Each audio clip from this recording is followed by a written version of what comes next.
Muy buen día, tengan todos ustedes. Soy el doctor Karel Reyes del Servicio de Cirugía. En esta ocasión estaremos hablando de la unidad 10 en relación al pie del diabético o pie diabético como se describe.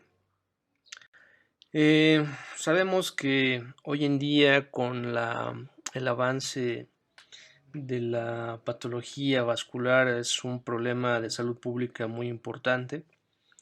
El gasto público que se da a esta patología es muy alto, por lo tanto es de importancia eh, saber y conocer e identificar e incluso manejar este tipo de patologías tanto en primer contacto como en área hospitalaria. Sabemos que es una complicación de tipo neurológica y vascular que van de la mano, son de forma crónica y muchos de estos trastornos están relacionados con las consecuencias de procesos inflamatorios derivados de la diabetes mellitus. Muchos de estos trastornos consisten en afección de los tejidos profundos, de la parte muscular, la parte cutánea y la parte neurológica y posteriormente la parte vascular. Se encuentran principalmente asociados todos estos trastornos con afecciones vasculares periféricas. Mucho de la fisiopatología que vamos a platicar tendrá que ver con mecanismos aterogénicos, ateroesclerosis incluso. Hay microangiopatía y otros trastornos derivados de la lesión que se da a nivel endotelial. ¿Cuáles son los principales factores de riesgo que incluso la guía de práctica clínica para el manejo y prevención y tratamiento, incluso rehabilitación del pie diabético establecida en el 2020 nos establece? Nos dice que hay factores generales para poder desarrollar este tipo de patologías. Una de ellas es el tiempo de evolución de un paciente con diabetes mellitus. Su apego incluso a tratamiento es importante y de vital importancia, pues porque las complicaciones a posteriori están derivadas principalmente de las hiperglucemias sostenidas, a pesar del manejo farmacológico, etcétera, y sobre todo la evolución crónica de este paciente, sobre todo edad, factores incluso de enfermedades agregadas como hipertensión arterial sistémica, aumento de triglicéridos, sobre todo por dieta y la hipercolesterolemia. Están descritos también trastornos que tengan que ver con la hiperuricemia y que va a llevar sobre todo a problemas de retinopatía, nefropatía diabética e incluso por el consumo de tabaquismo. Dentro de los factores locales que se determinan para propiciar este tipo de enfermedades será pues lo que tenga que ver con estructuras anatómicas locales, es decir, si ya previamente había alteración de marcha, si había alteración ósea, sobre todo en la parte del tobillo, y sobre todo la presión aumentada por sobrepeso en la parte plantar. Muchos de ellos han desarrollado la hiperkeratosis, es decir, la parte de la superficie de contacto de presión sobre este pie, y se agrega, ¿no?, ya en forma muy local, enfermedades vasculares periféricas.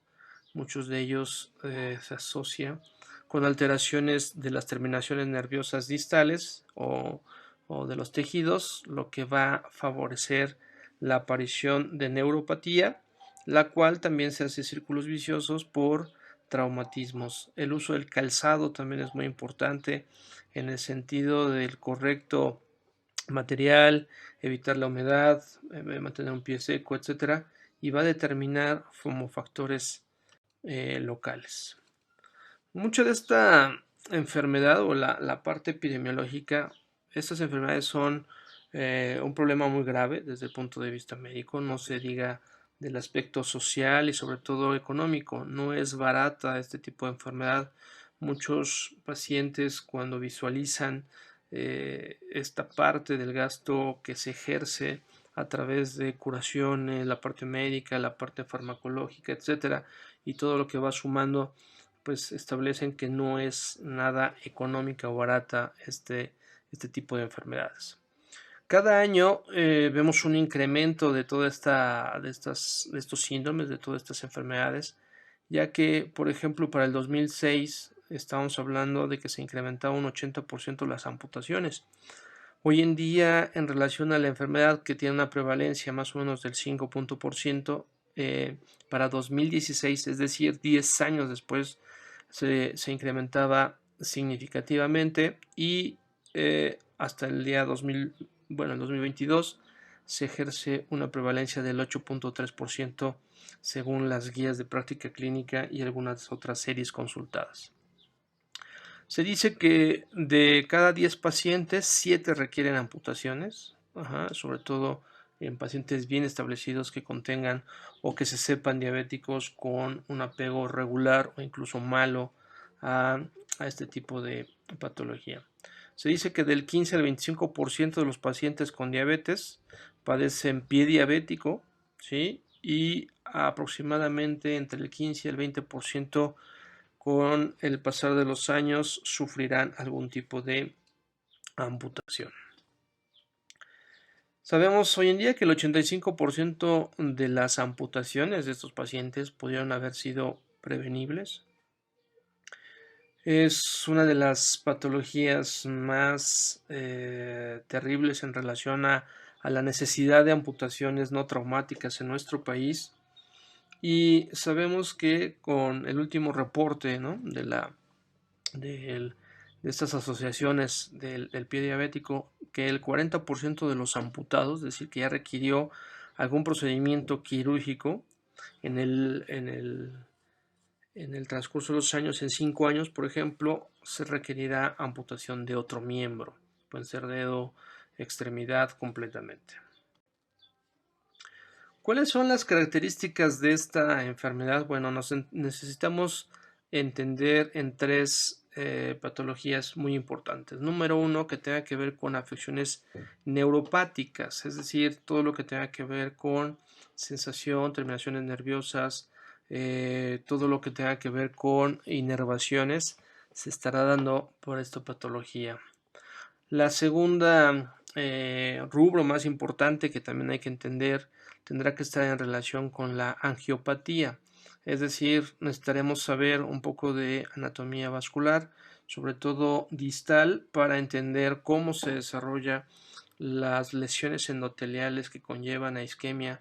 La isquemia favorece úlceras y la ulceración, desgaste de tejidos y así sucesivamente hasta que aparece complicaciones muy graves que requerirán al final del tiempo una amputación. Y la tercer rubro muy importante para entender este tipo de patologías será los procesos de infección. Entonces estamos ante una situación de problema de salud pública que requeriremos valorar cada uno de ellos. Muy bien. Dentro de la fisiopatología de la neuropatía diabética, sabemos que hay un entendimiento con base en teorías. Una parte es la teoría metabólica, en donde la hiperglucemia per se genera, ¿no?, procesos ateroscleróticos. Sabemos que los lateromas son una cantidad de células de la inmunidad innata que consumen esta grasa, se adosan a tejido, ¿no?, principalmente macrófagos. Estos desencadenan, una vez activado, factores de inflamación aguda como factor de necrosis tumoral, interleucinas, etcétera, y eso conllevará a lesión progresiva y círculo vicioso que no para, ya que la retroalimentación positiva se hace perpetua.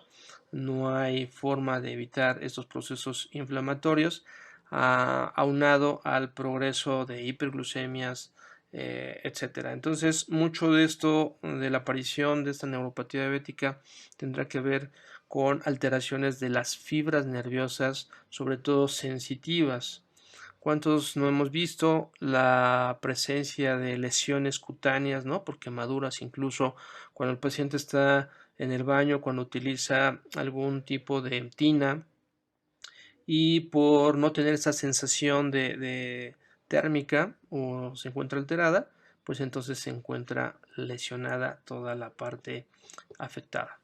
Mucho de eso también tiene que ver con la disminución de un umbral a la percepción de vibración, ¿sí? Hay muchos traumatismos que el paciente mismo se genera, sobre todo por el uso de un calzado no adecuado, no se permite la vascularización completa y de por sí ya hay un daño previo, entonces esto va a favorecer mayor pérdida de sensación de dolor.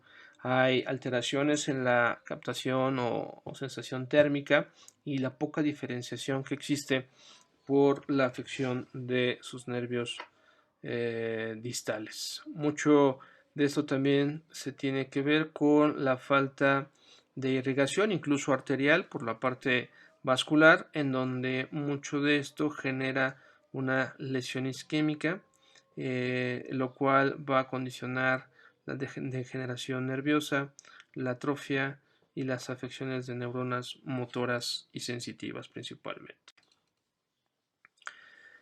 Hay que entender la parte neuropática, son sobre todo áreas de presión, como podemos ver en las imágenes superiores del lado derecho, mucho tiene que ver con la parte en donde el pie hace contacto para la deambulación, no se tiene suficiente protección a este nivel y empiezan a haber afecciones sensitivas.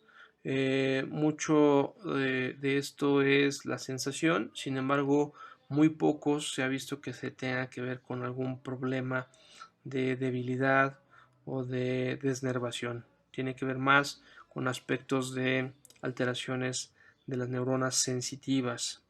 ¿Qué es lo que ocasiona? Mucho de esto pues es las partes de contacto de superficie. Al no tener esta parte sensitiva, pues los malleolos, por ejemplo, son poco afectados, más será la parte plantar y la parte dorsal cuando se utilice calzado, incluso no adecuado.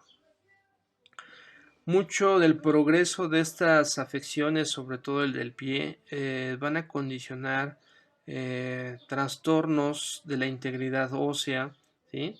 de la parte que sostiene a la parte del tobillo, la parte articular, muchos de los huesos involucrados en la pierna con la articulación calcánea, ¿no? Tiene que ver la parte de la tibia, el calcáneo, con la parte astragalina. Posteriormente recordar que el tarso, ¿no? Son los huesos exclusivos o la denominación exclusiva del tobillo.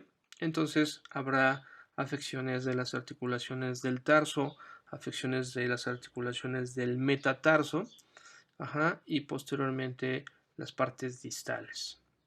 La fase aguda se ve o parece el pie como si fuera un proceso de infección que se implanta inicialmente y posteriormente cuando no hay salida de pus o no hay datos de infección, el paciente no acude incluso a revisión y se puede haber o presentar una destrucción indolora de los huesos articulares del tarso y a esto se le denomina neuroartropatía tipo Charcot. Esto, si lo ven en las imágenes, tanto en la inferior izquierda, un aspecto radiológico, se ve cómo se va afectando, ¿no? La parte de un involucro, un secuestro, en donde se afecta parte de la integridad ósea, se ve cómo se aumenta la parte de la parte plantar, se ve muy dilatada, inflamada, con mucho edema, e incluso puede haber deformidad para la bipedestación. Muchos de estos pacientes, al no soportar el peso, el pie, pues van a tener que presentar claudicación y esta generalmente se asocia a la parte de integridad anatómica. La neuroartropatía de Charcot se puede asociar también a muchos procesos, incluso de traumatismos, los cuales se va dando por la movilidad del paciente. Esto va haciendo que al haber una distensión agregada, ¿no? de la parte no articular, sino más ligamentosa, genera, ¿no? por degeneración importante del hueso, microfracturas. Esto lo que va a condicionar va a ser una destrucción articular, pero por falta de sensibilidad pues va a generar mayor progreso, ¿no? El paciente no lo asocia con una alteración importante puesto que no le duele, y entonces eso va a hacer que progrese en forma importante. Y vean cómo se ven en las imágenes del lado derecho. Podemos visualizar toda la neuropatía asociada a este asunto. Y la deformidad es muy característica de la neuroartropatía tipo Charcot. Cuando hay un evento o la causa es angiopático, es decir, ya hay una afección, sobre todo por el progreso de estas placas ateromatosas que generan isquemia. Nosotros sabemos que nuestros tejidos tienen que consumir glucosa y oxígeno. De otra manera, nuestras células que integran nuestros tejidos mueren, se generan mecanismos de necrosis y entonces eso va a condicionar patologías isquémicas. Sabemos que el factor más importante para este tipo de patologías tendrá que ser la hipoperfusión, que se genera por estas placas que van disminuyendo el calibre de los vasos sanguíneos, como lo vemos en la imagen inferior izquierda, en donde inicialmente el calibre va cediendo, el flujo laminar de los hematíes se complica y entonces empieza a ser turbulento. Posteriormente se genera mayor activación plaquetaria. Estas plaquetas, junto con macrófagos que degradan placas ateromatosas, se activan estos ciclos de retroalimentación positiva para generar mayores procesos de inflamación aguda, y por lo tanto el paciente genera una isquemia muy importante. Esto va a generar la poca nutrición celular, la falta de oxígeno y sobre todo la falta de llegada de glucosa. Podemos ver en la imagen del lado derecho, ¿no?, cómo la parte anatómica del miembro inferior es muy importante. Sabemos que las arterias que irrigan la parte tanto del miembro inferior, muslo, la parte poplitea, la parte de la pierna hasta llegar al pie, pues es de vital conocimiento. Entonces las arterias, mucho la arteria pedia, ¿no?, los arcos plantares derivados de las tibiales anterior, tibial posterior y peroneas, derivadas de la arteria poplitea, pues son los sitios de mayor afección que se dan para la presencia de esta isquemia. Es importante entonces, una vez entendiendo esta fisiopatología, hacer muy juicioso el nivel de afección para que así podamos identificar los sitios probables de afección una vez que conocemos el territorio vascular de cada una de las arterias. La parte arterial periférica no es exclusivo de miembros inferiores. Sabemos que muchas patologías, tanto hipertensión arterial, diabetes mellitus, etcétera, pues van a condicionar alteraciones angiopáticos a cualquier nivel. Mucho del diabético sabemos, ¿no?, que hay aspectos muy generales, muy sistémicos, que a la larga van a producir alteraciones sistémicas de muchos órganos, aspectos cerebrales, aspectos vasculares, intestinales sobre todo, y que van a condicionar alteraciones sobre la parte cardíaca, ¿no?, que puede desarrollarse sobre todo por émbolos, generar isquemias intestinales, ¿no?, es muy frecuente. Esto asociado que muchos pacientes no tienen un control adecuado, por lo tanto el asunto o el enfoque que se debe tener en estos mecanismos de prevención tendrá que ser a cualquier nivel, primer contacto, segundo contacto de este tipo de pacientes, para abatir hábitos incluso dietéticos excesivos, ¿no?, o viciosos, en donde la ingesta de alimentos industrializados, la obesidad, ¿no? El sobrepeso, la falta de actividad física, el progreso de grupo etario y sobre todo factores del consumo de tabaco. Esto va a generar angiopatías y posteriormente afecciones periféricas. La microangiopatía, desde el punto de vista de clasificación, tenemos varias formas de establecer algún criterio para establecer esta afección. Tenemos aquí dos clasificaciones que son de uso rutinario para quien les gusta utilizar este tipo de clasificación. Lo que va a permitir es entendernos desde el punto de vista de áreas quirúrgicas para saber no solo establecer la tipificación, sino establecer un buen diagnóstico y sobre todo ofertar un mejor tratamiento. ¿Cuál es la característica que el paciente presenta cuando hay una afección de tipo vascular? Sabemos que hay una claudicación. La claudicación es muy típica en este tipo de pacientes en donde para evitar, ¿no?, la parte isquémica en donde genera mucho dolor, el paciente marcha en forma diferente para evitar este asunto, no generar dolor. Es importante que cualquier médico podamos saber, ¿no?, los puntos de exploración vascular. En dado caso de contar con estudios de imagen, podemos utilizar estudios Doppler. Muchos ya que hemos hecho esta parte de ultrasonido, ya tenemos nuestro curso, etcétera. Muchos buscamos la manera de hacer diagnósticos más precisos con un ultrasonido portátil que es muy fácil de llevarlo, se puede realizar en consultorio y sobre todo da una mejor forma de establecer diagnósticos en estos pacientes.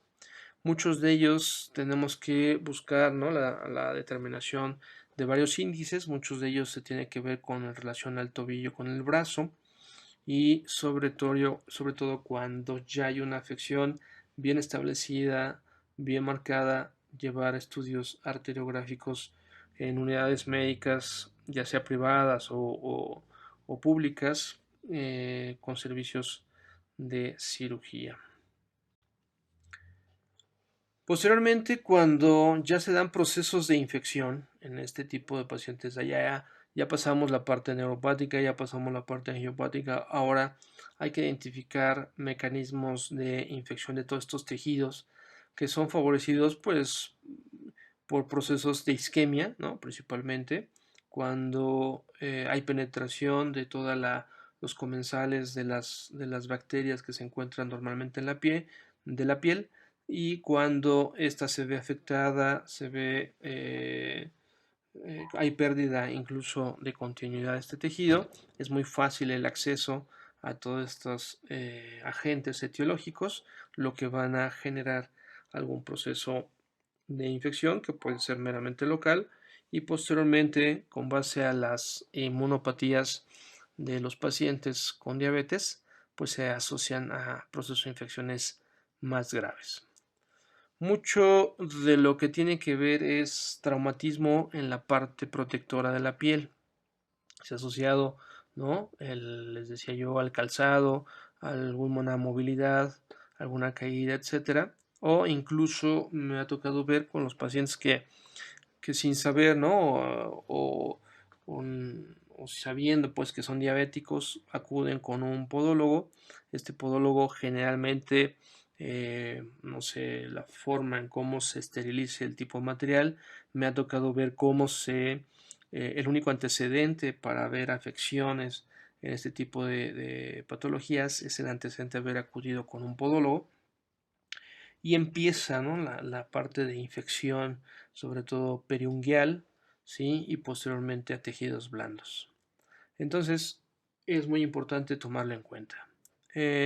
Sabemos, ¿no?, que como hay una pérdida en este reflejo vasomotor vascular, en donde cuando hay frío, ¿no?, generalmente se hace vasoconstricción y cuando hay aumento de temperatura hay una vasodilatación. Entonces, esta disminución de este reflejo va a generar menor respuesta inflamatoria debido a que de las fases tempranas de un proceso de infección tiene que ver quimiotaxias y sobre todo diapedesis de células inflamatorias al tejido inflamado. Entonces se pierde esa capacidad, los agentes penetran a estos tejidos blandos y se da patología infecciosa. También hay que tener en cuenta que por la parte micótica es un factor de riesgo muy importante para estos procesos infecciosos. Entonces no hay que solo pensar en bacterias, mucho de esto también tenemos que pensar en aspectos de micosis y sobre todo ya cuando hay mayor progresión se pueden presentar incluso para anaerobios, ¿sí? Esto va a generar, ¿no?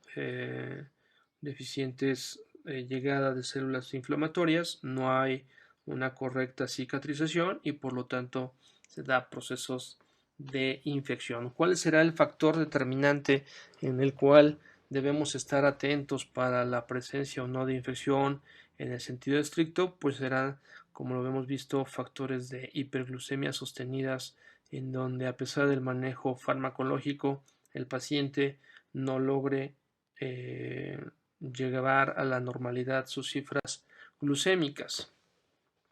Entonces, aquí ya haciendo, como lo vemos en este esquema, una parte más de anteresumen, los factores predisponentes, por ejemplo, para neuropatía, sabemos que tiene que haber problemas, ¿no?, sensitivos, hay una sobrecarga de estos pies por la falta de sensibilidad, sobre todo se pierde actividades reflejas, ¿no?, también en la parte vascular, hay daño endotelial como tal y se genera isquemia. Por otra parte, el aumento de la presión plantar genera deformidades de tipo Charcot, lo que hace o precipita es mayor o generar un pie en riesgo, tanto isquemia por neuroartropatía. Y lo que desencadena esta deformidad más algún traumatismo, pues va a permitir la pérdida de continuidad de la piel.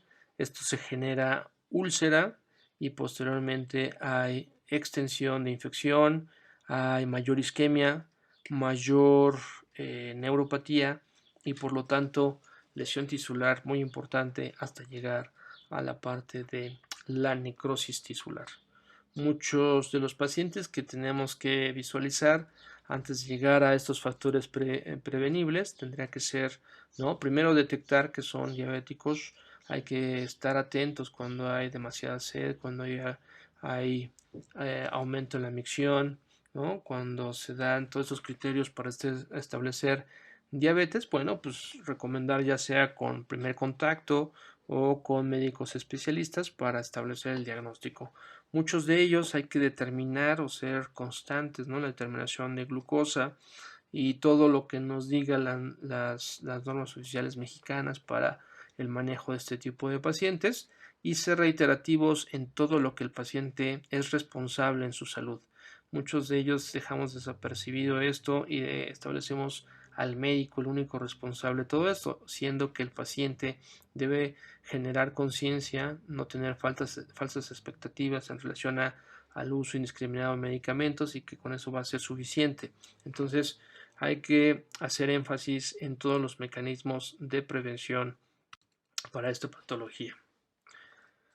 Dentro de la clasificación ya del pie diabético per se, sabemos que existen varias clasificaciones. Una de ellas, la más, con la que ya me formé fue la de Wagner. Sin embargo, está Texas, que actualmente es la más utilizada. ¿Cuál es la idea de todas estas clasificaciones? Bueno, es como estandarizar el lenguaje médico en relación a esta patología. Muchos de ellos se establecen, ¿no?, como factor prediabético con la parte de riesgo. El grado 1, por ejemplo, son úlceras superficiales, se van haciendo profundas, van cambiando su aspecto hasta hacerse afecciones óseas, ¿no? Entonces quiere decir que muchos de ellos utilizaron la profundidad de afección para hacer sus clasificaciones. Cuando ya, por ejemplo, hay un proceso osteomielítico en donde se ve afectada la parte cortical ósea, se puede establecer un grado profundo, ¿no?, cuando ya hay un proceso gangrenoso en donde se encuentra si hay isquemia, si hay necrosis, pero esta está limitada, y la que ya es extensa. Entonces, así se establecen todos los criterios para clasificar a esta patología. Por ejemplo, la clasificación de la Universidad de Texas, esta fue, bueno, es de las más aceptadas. Tenemos solamente grados, ¿no? En estadios y en grados. Entonces, es muy fácil la tipificación, por así decirlo, el estadiaje, ya que, por ejemplo, podemos establecer que hay grados son 0 al 3 y estadios son A, B, C y D. Entonces, cuando combinamos, por ejemplo, una herida superficial, ¿no? Y las lesiones están no involucran, ¿no? Por ejemplo, tendones, no hay afección ósea, se da un grado A1. Cuando hay procesos de infección, sobre todo los tendones, en las cápsulas, cuando hay isquemia formal, cuando aparte podemos encontrar afecciones en la parte ósea, pues entonces daremos un grado 3, ¿no? Con la parte isquémica en el estadio. Dentro de este grupo, ¿no? del pie diabético trabajado en el 2019, sabemos que hay una clasificación en el sentido de la frecuencia por la inspección que pueda hacer el médico. Los riesgos, según este grupo, pues podemos catalogar al paciente con pie diabético en bajo riesgo, un riesgo aumentado, alto riesgo y sobre todo pie ulcerado. Esas son las 4 características que debemos establecer en la parte clínica. De estas, por ejemplo, el bajo riesgo, tenemos que el paciente, a pesar de tener un proceso de afección de pie diabético, todavía conserva su sensibilidad. Sin embargo, cuando esta ya no se presenta, hay una neuropatía, por lo tanto hay un riesgo aumentado, sobre todo para complicaciones, ¿sí? Y aquel de alto grado es donde ya no tiene sensibilidad, es decir, ya hay neuropatía y sobre todo también hay angiopatía. Entonces, se asocia el alto riesgo con el neuropatía, falta de sensibilidad, hay úlceras por presión, en áreas de presión, pues, y hay ausencia de pulsos e incluso deformidades. Entonces, esto lo que hace o obliga es mantener una frecuencia de inspección o de valoración incluso en áreas de salud, puede ser primer contacto o hospitales. Mucho de lo que nos deriva a que cuando ya hay un pie ulcerado el tratamiento es individualizado y sobre todo que si son áreas de primer contacto se recomienda de forma clara y concisa la referencia oportuna de estos pacientes a áreas especializadas para el manejo y control del mismo, ya que muchas de las complicaciones que son previsibles, 80% como lo vimos al inicio, están determinadas por la conducta de derivar en forma oportuna. ¿Qué tenemos que hacer como médicos? Bueno, generalmente pues hay que identificar sobre todo el tipo de herida. El tipo de herida nos va a permitir saber cuál es la extensión, cuál es la profundidad, cuáles son los factores más importantes para favorecer la epitelización o el tipo de afección que tenga y poder controlarlo. Muchos de ellos nos han recomendado, ¿no? Los expertos en utilizar soluciones fisiológicas, incluso agua destilada, incluso agua potable o lo que se le denominaba antes, en algunos libros le llamaban agua corriente. Entonces esta debe ser templada, no debe ser caliente, no debe ser fría. Generalmente se puede utilizar jeringas, ¿no? De estos de 20 mililitros que son anchas, amplias y con esa podemos ir haciendo irrigación y limpieza con una presión suficiente y esto lo que va a permitir es que barra todo este contenido de detritus celular, va a favorecer la eliminación de unidades formadoras de colonias de bacterias, ¿no? Más aunado a la parte que ya se le brinda con antibióticos, antimicóticos, etcétera. Aquí hay dos aspectos muy importantes que hay que determinar. Si el proceso de limpieza identifica casos de infección tisular, está indicado totalmente el uso de antisépticos. Muchos de ellos ocupan la iodopovidona o el isodine famoso, pero cuando en casos, ¿no?, de que no haya datos de infección, la utilización de este yodo puede generar mayor lesión tisular, por lo cual mucho se ha determinado no utilizar. Se recomienda, según la guía de práctica clínica, no utilizar este tipo de materiales ya que son citotóxicos. Hay que estar identificando sobre todo el estado de la piel. La piel debe ser estar íntegra, estar lubricada. Sin embargo, mucho de la afección que tenga estos pacientes son si empieza con afección, ¿no?, de pérdidas cutáneas, ¿no?, que sean pequeñas. Dices que empezó con una lesión muy pequeña, fue progresando y ahora ya tengo una úlcera. Entonces, esos pie diabéticos con afección o pie en riesgo, pues tienen que ver con afecciones cutáneas. Posteriormente, ver si ya esa úlcera es superficial, si se encuentra sin datos de infección o o presenta algún exudado, sobre todo, o que presenta datos de complicación bacteriana. Entonces, pues lo que se recomienda, ¿no?, como protectores cutáneos, incluso apósitos, pues tendrá que ver con apósitos hidrocoloides, algunos alginatos, ¿no? Muchos utilizan las hidrofibras. Es muy frecuente en mi hospital donde yo trabajo utilizar esta parte con el servicio de estomas, con áreas de cirugía plástica, a situaciones con cirugía vascular. Entonces, lo único recomendado es que se conozca, ¿no?, el tipo de material que se puede ocupar. Puedes desde plata, ¿no?, desde algunas pieles sintéticas, etcétera. Hay muchos aspectos o muchos recursos que se pueden utilizar para este tipo de pacientes. Entonces, el manejo de ellos es siempre multidisciplinario, perdón, y hay que estar atentos al conocimiento de estado de la piel. Sabemos también que, por ejemplo, las úlceras profundas con infección hay que hacer limpiezas, ¿no?, con antisépticos de alto nivel. Pueden utilizarse soluciones electrolizadas, ¿no?, con pH neutro. Se pueden utilizar la diatil de disulfuro, algunos antisépticos nanotecnológicos. Les digo, va con base en costos y en relación al tipo de paciente. Podemos incluso ver heridas con presencia de tejido necrótico, el cual está desvitalizado, y por lo tanto poder utilizar terapia enzimática, ¿no?, colagenasas, streptoquinasas, incluso debridación mecánica. Muchos de ellos también generan escaras secas. Lo que se emplea es hidrogel, apósitos para fomentar la hidratación y sobre todo de la parte de la desbridación.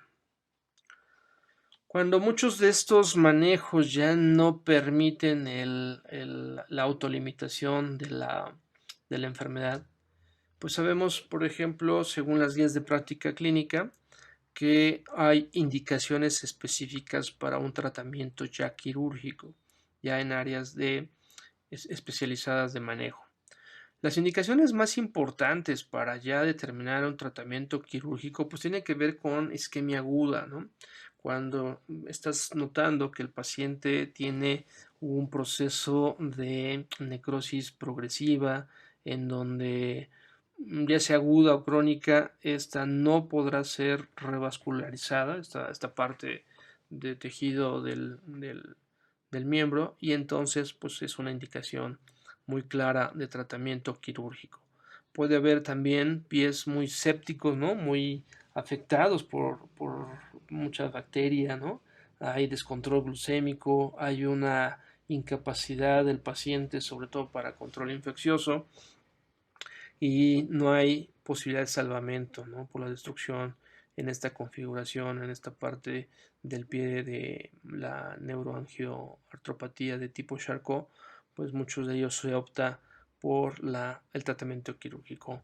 Puede haber una extremidad muy dolorosa con mucha isquemia, puede haber infección muy destructiva, con multifactores tanto para hongos, bacterias, sin tratamiento. Entonces, el tratamiento se da por amputación. Estas pueden ser menores, todas aquellas por debajo del tobillo, y las amputaciones mayores en donde ya se da por encima de este. Y al final, pues dentro de otras formas incluso de amputaciones, poder llegar hasta la desarticulación de la articulación coxofemoral. Como podemos ver en las imágenes, bueno, pues hay afecciones, ¿no? que se dan sobre todo en los dedos, en donde se van dando amputaciones, ¿no? De 1, 2, 3, 5 cortejos. Entonces son amputaciones menores que se pueden hacer en áreas de urgencia. Sin embargo, muchos de ellos acaban con afecciones o amputaciones mayores. Dentro de las amputaciones menores, pues se les enseña a los residentes de cirugía, que tengo algunos a mi cargo, que muchas de estas tienen que estar limitadas al pie. Podemos ocupar una amputación medio tarsiana, recordar que la parte del pie se divide, ¿no? Esta parte de tarsal, la parte metatársica y la parte distal. Entonces se puede utilizar alguna de estos tipos de amputación, pueden ser la medio tarsiana o Chopin, la Lisfranc y la Boyd. Esas son las que más se utilizan en servicios de cirugía. Ya de las amputaciones mayores, la idea de esta parte tendrá que ser determinada con base en las afecciones arteriales. ¿Qué tendrá que ver? Bueno, muchas de ellas tendrán que ser desarticulaciones femorotibiales, ¿no? La parte más superior, puede hacerse infracondilias, pueden hacerse transtibiales, y lo más utilizado, que incluso yo he practicado, pues tiene que ser las amputaciones supracondilias por patología del área poplitea.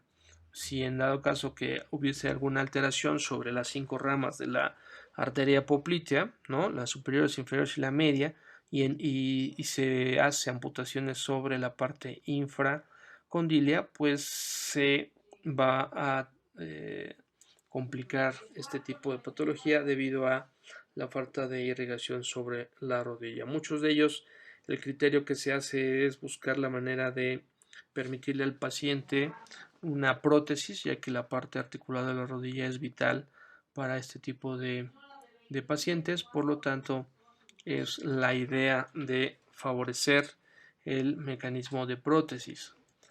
Como vemos en la parte inferior del lado izquierdo, pues la amputación del miembro pélvico derecho fue con una amputación supracondilia, y en la parte media tuvo que haber sido con una parte infracondilia. Mucho de esto, les digo, está determinado por el diagnóstico, ¿no? De la parte vascular afectada. Cuando hay una afección muy alta, no solo se hace supracondilia, sino hemos visto o se tienen que hacer articulaciones o desarticulaciones de todo el miembro pélvico. Dejo estas imágenes en estas diapositivas con la finalidad de identificar patologías tanto inflamatorias iniciales, ¿no? Úlceras por presión, áreas de presión, sobre todo por sobrecarga articular. Vemos cómo se va deformando la parte del pie. Vemos cómo hay un proceso inflamatorio y sobre todo destructivo, sobre todo del quinto metatarsiano, en donde hay fractura, ¿no? Por involucramiento de la parte ósea. Vemos incluso, ¿no? Algunas maniobras de pacientes, cómo llegan, cómo se van haciendo curaciones, y vean en la superior del lado derecho cómo va mejorando. Sin embargo, pues esto tiene que ser una integridad, ¿no? De la parte vascular con la parte glucémica, control infeccioso, periodicidad de curaciones, limpiezas de herida, etcétera. Vean cómo muchos de los pacientes, por muy limitado que sea o que se quiera hacer uno, pues muchos de ellos tendrán que ser amputados debido a los grandes procesos isquémicos, y posteriormente pues amputaciones menores, ¿no? Que se inicia así el paciente. Todas estas son afecciones menores y posteriormente se van haciendo progresivas. Vemos ahí la afección del quinto dedo, ¿no?, sobre la parte falange y la parte metatarsiana, posteriormente la amputación en la inferior del lado derecho y en la superior derecha, cómo va haciendo mecanismos de granulación para favorecer una herida con una adecuada cicatrización. Vean ahí también cómo se va llegando el paciente, ¿no?, en las partes inferiores, se hacen esta limpieza, se hace esta progresión hasta que posteriormente el pie llega a tener una cicatrización lo suficientemente adecuada para que le permita una funcionalidad al paciente.